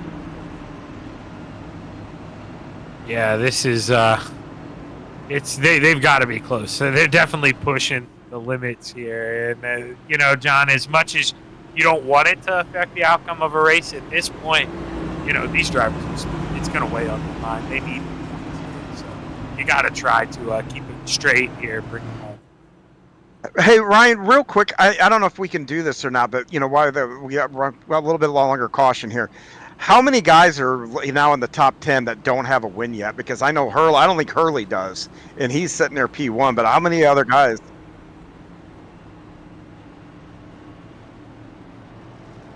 Oh, so there's several cars. Lynch hasn't had a top one. Yeah, there are only 2 guys right now in the top 10 with a win. Daniel Hill, Dwayne MacArthur. That's on that. I'll take credit for it. I called it. I was like, this is a wild card race, and I really thought this is what you'd see. And buckle up here, because there's some guys that are going to be wanting to punch their ticket, which also probably might mean that they might take a chance. And we know what happens when you start taking chances on a track. No, and that's, you have to. You have 100%. So it's going to be interesting here to see what happens. But right now, and a lot of things, John, guys have been worried about the tires slipping and sliding. You can randomly lose it. This isn't to put the blame on drivers, but we've seen a lot of pit road mistakes kind of take people off of this. And do you think that's because the racetrack is so tricky that they're just not focusing on pit road, kind of being a little lackadaisical? No, I think it's remember, they took one of the things they did with these cars is take grip away. That long sweeping corner down there on a dirty track where there's no grip and you're trying to get around there and get as much as you can. That's just a product of the car, the grip levels, everything there. Roger Hurley gets set to bring us back to the green flag here. We've got 6 lead lap cars close together, or 5, excuse me. Dwayne MacArthur back at the tail end, the 60, and Daniel Hill there. You're looking at it. From there on up, those are the guys in play, and Roger Hurley with another good restart. But John, we mentioned, not going to hurt you like at a Daytona, you said, but here they come. Here comes the whole pack. Does Brian Lynch maybe make a move here with this run? Yeah, and Alan Wanamaker did not get a start at all, and it just separated MacArthur and that other back from those leaders. So Wayne Hufford and MacArthur are going to have to work together to try to push themselves back up there into that front pack. Tough break there for Dwayne, but maybe good news for everybody else. They said, hey, you got plenty of them this year. Dwayne, 5 wins for the General, and now we got a new leader here going down the backstretch. Brian Lynch up 16 spots here, taking the lead. Maybe a little before it matters here, John, but we are running out of time. This time by 16 laps to go. And we probably should give a shout out to Dan Hill. He overcame a pit road penalty, which usually is a death sentence. Here he is, top 5. Yeah, and remember, one of those laps he raced his way back, so got himself out front when he was 2 laps down and needed it most just to be able to get Lucky Dog eligible. So big time move here for the trash man, and you know, plenty of time. You think he'd still be able to get up here and try to mix it up. Now, Courtney Nelson's still sitting a couple laps down here, John. If you're that 78, I mean, you maybe, you know, you can see he kind of feathers it out, lets Daniel. That's got to kind of be the role you're going to play here. You don't want to get involved too much, I don't think, and you want to just try to bring it home. No, and if these guys are smart, they get in single file here real fast, because at 83, he has almost caught that pack on his own. Yeah, and look who's about 4 car lengths back behind him, John, the boss man, Victor Lane. That's another guy who has not won. Yeah. So Victor getting a big toe here from the General. He'd love to go up here and mix this thing up. Yeah, Hufford and Lane here, all of them are on that lead lap here. So they've, and look at, oh, up into the wall goes MacArthur. He had a huge run and had to try to avoid the 59, but here comes Garisco back on the track. And they worked their way around him just fine through 3 and 4. Yeah, he's still trying to hang on to a top 15 right now. Crisco and Isaacs is back in, so his day's gone from bad to worse.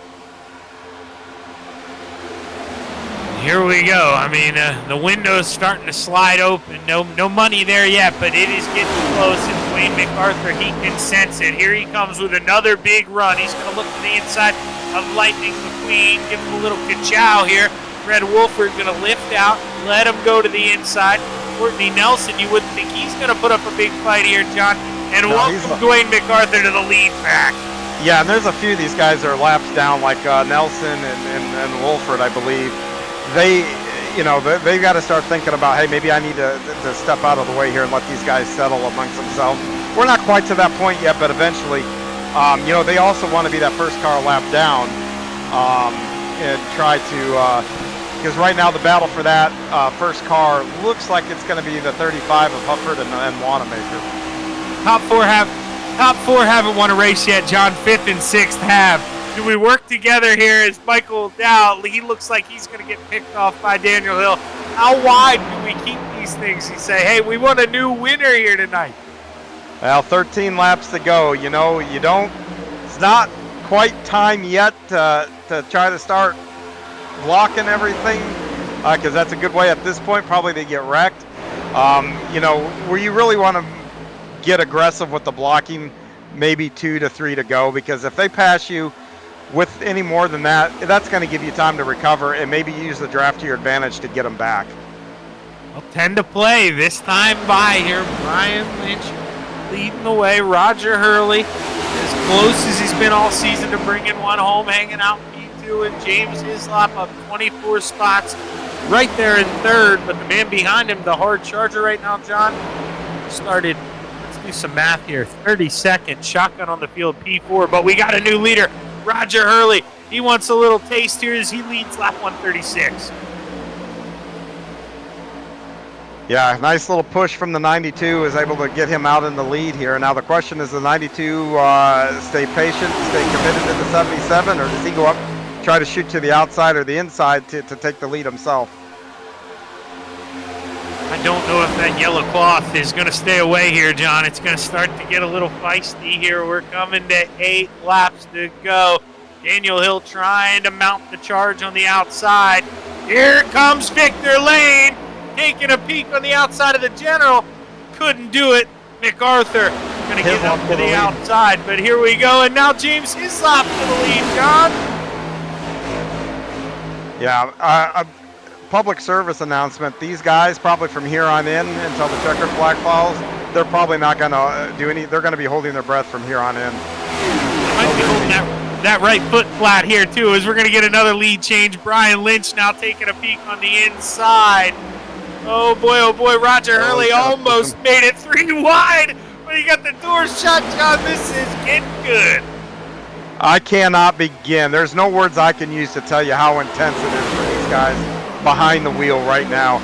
These guys literally white knuckle, not blinking, your eyes are wide open, you're holding your breath. Oh, Lynch goes around, starts to go around. Oh, he's able to catch it for now. And that's gonna MacArthur. Oh, this is gonna be big. Oh, Caution flag and Mark Fish. Oh, the Daytona 500 winner. He couldn't pick a lane there. Didn't know where to go. Gets into the general, but John, that's going to put Wayne Hufford now on the lead lap here. He's going to get the wave around. all right. Here's the deal. When they get up behind that pace car, you pick somebody from the top 4 to talk to, because we got to at least get a quick word in how It's all you. intense. Your Let choice. them- I took the last one. It's your call. Why don't we go with Dan? He's had the most to overcome. So when they get behind that pace car, unless they go to pit road, we'll grab Dan. Yeah, I can't think they would hit pit road now. But we've seen quirky pit strategy already today. So, and I don't know. I mean, only 7 cars on the lead lap. I mean, man, you know what, Zach? 20 lap fresher tires, 7 cars. Oh, man. All right. He's not coming down. I'll grab him, Brian. Pull him down. He's here, John. Ask away. Dan Hill, this is John up in the booth. You got a copy? Yeah, I got you, bud. Man, you guys are putting on a better show, better than the real world counterparts that we saw yesterday. This has been incredible to watch here tonight. I know you guys have your hands full. I know you probably haven't been breathing a whole lot here lately, but how intense, can you describe how intense this has been behind the wheel here? Honestly, words couldn't even put it into any kind of truth, because it is crazy. It's been white knuckle the entire way. The car's a handful, and it's just, you never know when it's going to snap on you, and you never know when the nose is going to go away. You're just kind of along for the ride, it feels like. Well, you overcame a pit road issue here. How was it? Strategy got there? Do you think raw speed? I mean, tell me how you overcame that just real quick, and we'll turn it to Zach. Luck. Just luck is all it was. I just happened to get a well-timed caution, and that's all it did it. Gotcha. Hey, you can, thank Lady Luck, but a lot of it had to do with you being relentless. You know, you're there 2 laps down after the mistake. You drove that thing to the front of the lead pack and then got that caution. So how important was it to do that, Daniel? Get yourself back in that lucky dog spot. I mean, I had to do that. If I didn't get my lap back that way, I wasn't going to get the lucky dog. There's just too many cars a lap down. So, I was going to have to earn it the old-fashioned way, and luckily I did, and it worked out.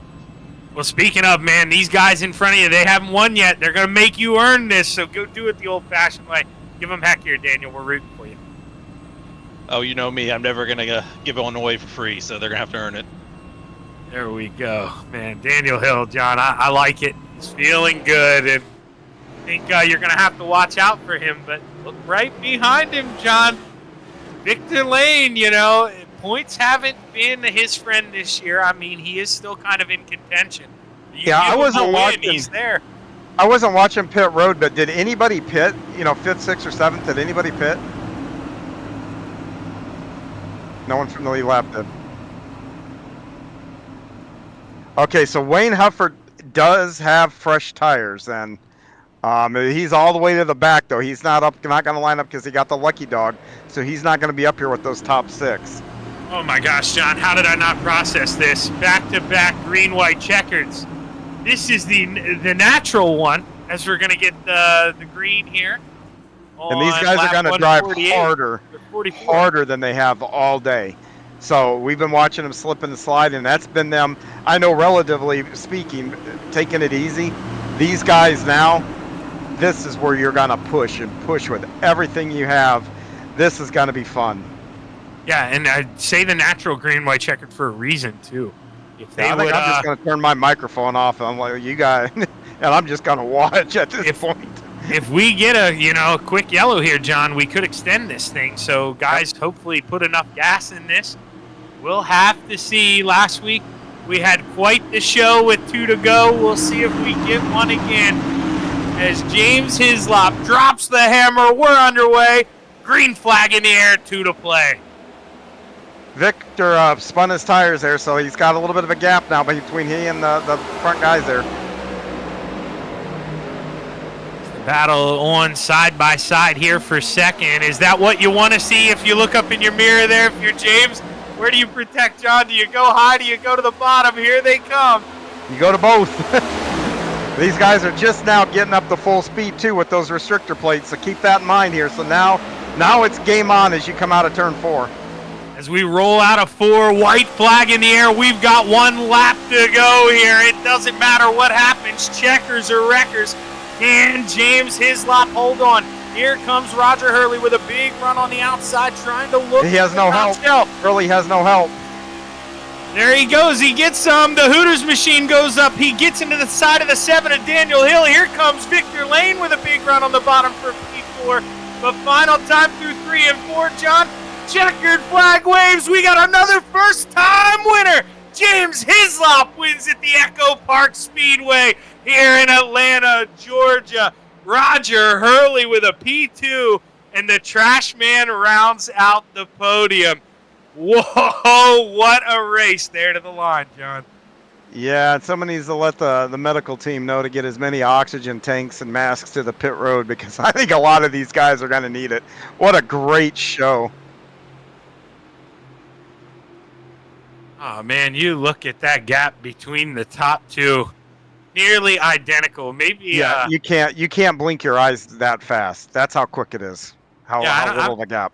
I'm not going to volunteer, Ryan, but maybe, I don't know, maybe we can find a side camera for that when we're in our break. Who knows? He's got a lot going on, so maybe not. A virtual time. But yeah, like I said, the time-wise, 1/1000th of a second, dude, you cannot blink your eyes that fast. No, and that's what we saw at the end of stage 2 in the NASCAR race yesterday. John, you remember it came out that close. And, man, they did it here in the virtual world. And look at James Hislop. He is going to celebrate for a long time. First win of the season. We're going to take a quick break here on the Virtual Grip Network. Stick around for your rundown and interviews with your top 3, including that man, first-time winner, James Hislop. We'll be right back.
We are back live on the Virtual Grip Network, and my, oh my, an absolute showstopper once again here for the OBRL at the Echo Park Speedway. I'm doing my best not to call this place Atlanta, but it will always be Atlanta. Call it Atlanta. It's always going to be Atlanta. That's what I'm saying here, but man, oh man, I'll tell you, Ryan, pull up the results, because James Hislop, not only did he win the race, went up 26 spots, man, was the hard charger, did what he had to do to bring home his first checkered flag of the season. Can't wait to talk to that man later on. Roger Hurley, he was searching for his first win of the season, started second, going to finish there. Pretty good run for the 77. Daniel Hill overcame a huge mountain of trash here, climbed his way back onto the podium, finished third. Brian Lynch fourth. Victor Lane fifth, Michael Dow sixth, Wayne Hufford, the last car on the lead lap, coming home seventh. Alan Wanamaker with a good run, coming home eighth. Gavin Adams ninth. Tommy Embassy rounds out the top. Yeah, and Zach, I don't think it can be overstated. That top 10, those are not names that we've been accustomed to seeing at the front. So I think each one of those guys need to be feeling really good about themselves, because what I would argue has probably been the hardest race of the season so far. Those guys rose to the top, and what a cool time to see all those guys up there. But coming home 11th is going to be Robert Garisco. Courtney Nelson's going to finish 12th. Fred Wolford, the third, will finish 13th. Mark Fish, 14th. Dwayne MacArthur, we saw that late race issue that he had. He ends up losing 5 laps because of it and ends up 15th. 16th is Sean Foltz. 17th, another guy that we saw that was a contender, had some issues very late in the running, is going to be Jerry Isaacs, coming home 17th. Patrick Martindale 18th. Nicholas Self 19th, and rounding out your top 20, a guy that we saw up front a good part of that race, Jeffrey Lyden. Coming home in the blackjack position, Andrew Medlin, Josh Robinson 22nd, your defending champion Eric McCluskey 23rd. Ken Allen with that huge shot. We saw him T-bone that guy going about 180. He brought it home 24th. Bob Fellenbaum 25th. Tom Ogle with the pit road snuffle, I guess we'll call it. He just decided, hey, I'm going to call it a night. He comes home 26th. Clay Walker 27th. Lonnie Corey 28th. Kelvin Mosier 29th. And Chris Bates brings it home 30th. John, got a couple more left. Yep, 31st is William Martin, and next to him is going to be Luke Lane. Tough break for Luke. 33rd is going to be Torrance Child. And, you know, real quick, Zach, before we go to the interviews, we were thinking, oh, my gosh, there's going to be a lot of people that we're about to point out. You look at the incidents here, and you know what? There was only one other driver that was on the verge of pointing out, and we've got 2 of them. But one of them had 8 incidences. It was our winner. You got to ask him about that when you interview him in Victory Lane. Oh, yeah, looking at that. Wow, James Hislop at 8. He couldn't. One tap. Oh, man, he couldn't have a hiccup on those final 2 No. laps. What was going through his head? We'll find out soon. But before we do, we'll talk to the man who finished P3, the trash man, Daniel Hill. Daniel, didn't talk to you that long ago there. Spoke to you before the green-white checkered, but it just seemed like 2 laps, maybe not enough time to get these things up to full song. You really needed momentum to get around, guys. Yeah, I really had a struggle a little bit there, when the tires were cold right on a restart. And I think, those guys had a little more guts than I did, and they were willing to hold it out full throttle. I think if we'd have had like a 5-lap shootout there, I might have had something for him. I kind of had figured something out on the top line there, but I was so nervous. The car was so sketchy that I just didn't want to kill myself. And and I think they just they had a lot more guts than me. Yeah, and at the end of the day, you're necessarily not in the points predicament as they are. You got yourself locked in, so just trying to go out there, get good finishes, man. And third is just that. But you did touch on the high side. We saw you go up there and try, but man, you got hung out like laundry. It didn't seem like anybody wanted to go up and help you. Were you a little surprised there that when nobody else really wanted to make that push? Because I think, if you get a little bit of help there, we maybe are talking to you a little later. Yeah, you really, I would have needed some help going down the straights and down the tri-oval. You know, through the corner, I think it's almost better to have a little bit of space, just because like it seemed like when people got behind you and packed the air on your back, that it like it would free the car up like something crazy. And but you needed that help though down the straights, because like if you were up there by yourself, you were going nowhere. I mean, they would just freight train you going on the straightaways. Well, hey man, at the end of the day, you know, we talked to you a little bit about it. You probably overcame more than any other driver. You know, pit road mistake, get stuck out there 2 laps down. You get them both back, man. You finish on the podium with 2 incident points. Congratulations on a great run, Dan. Who you want to thank? You know, just everybody at Team Miata, Josh, Tom, Brian, Mark Fish, all those guys.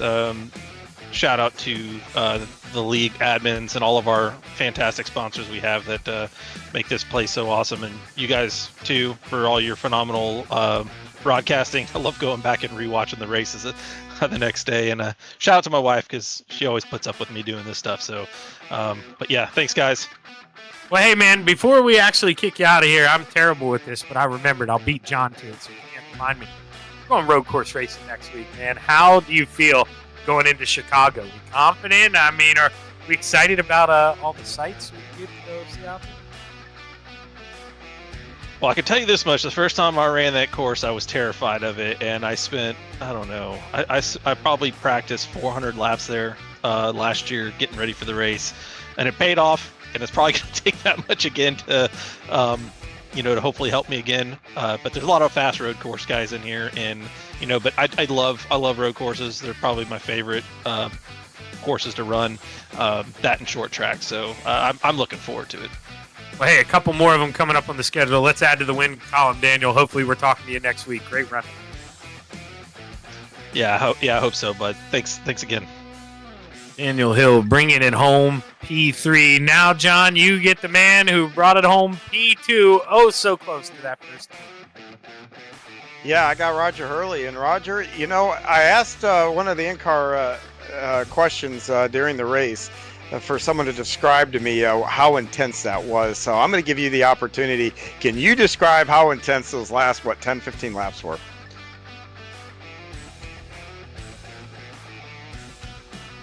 Roger Hurley, this is John Hine. You got a copy?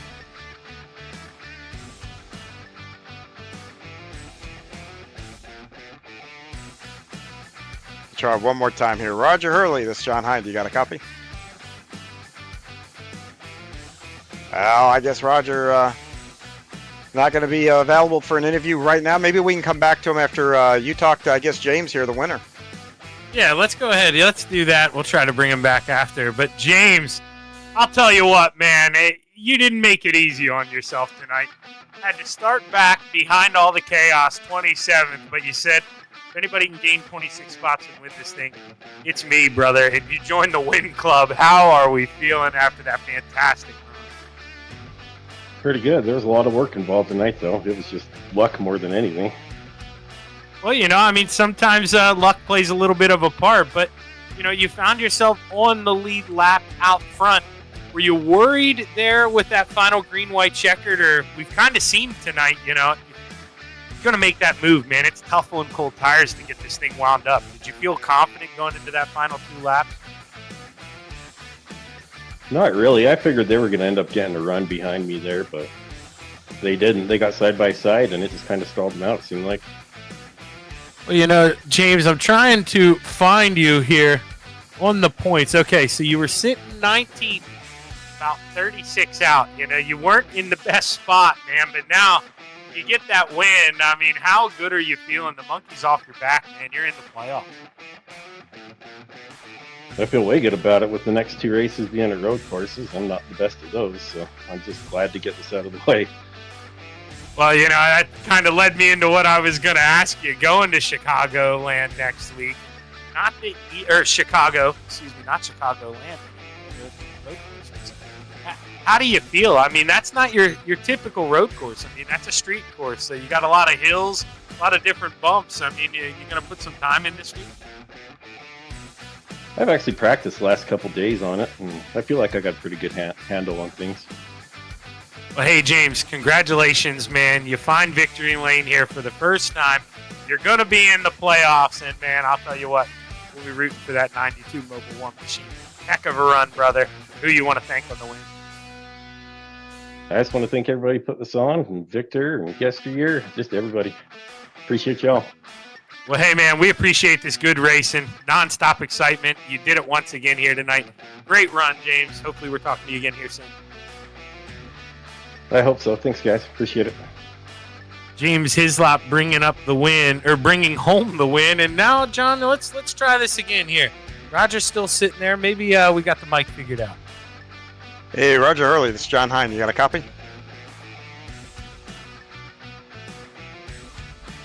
Nope, No. we were being optimistic, struggling there with the mic tonight. But hey, at least Roger parking it on the podium, John. That was a good run, and man, oh so close. Hitched it out there by 1,000th of a second. You don't get any closer than that. No, you don't. And, that was such a good race tonight. I vote for just making all the rest of the races here, but that probably won't happen.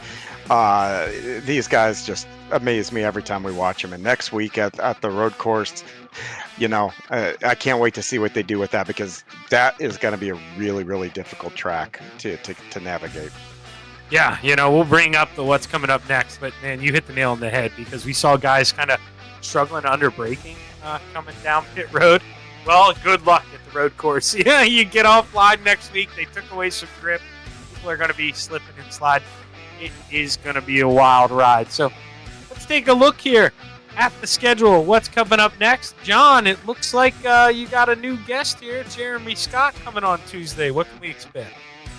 Well, it's going to be Jeremy, who's one of the newest members of the VGN family, and he broadcasts our Saturday night races. They're the BRL and the late model stock class. Going to be really interesting interview. He's out of Chicago. Used to be a news guy, the eye in the sky with the chopper overlooking the traffic, all that kind of good stuff. It'll be a very interesting conversation. I promise you're going to want to watch it.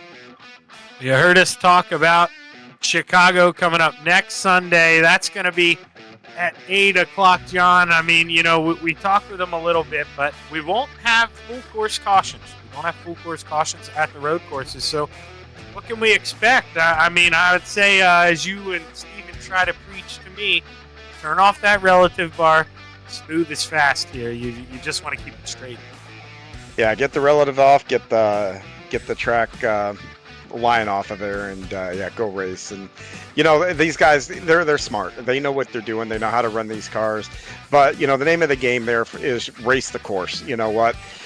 You get to the end, figure out where you're at, and then go race from there. But I can assure you, it sounds boring when you're saying, hey, don't race each other, race the course. Trust me, that is a challenge in itself, and it'll be entertaining to watch. Yeah, it is going to be entertaining. That, of course, next Sunday, July 6th. Don't miss it. I'll be here with Ryan, John. We'll be bringing you all the action. But on behalf of everyone here at the OBRL YesterYear Racing Cup Series and everyone at Virtual Grip Network, we'd like to thank you for tuning in this long. My partner John Hine for hanging out with me all night. The dude in the back for being the best of all. Last but not least, all of you for tuning in.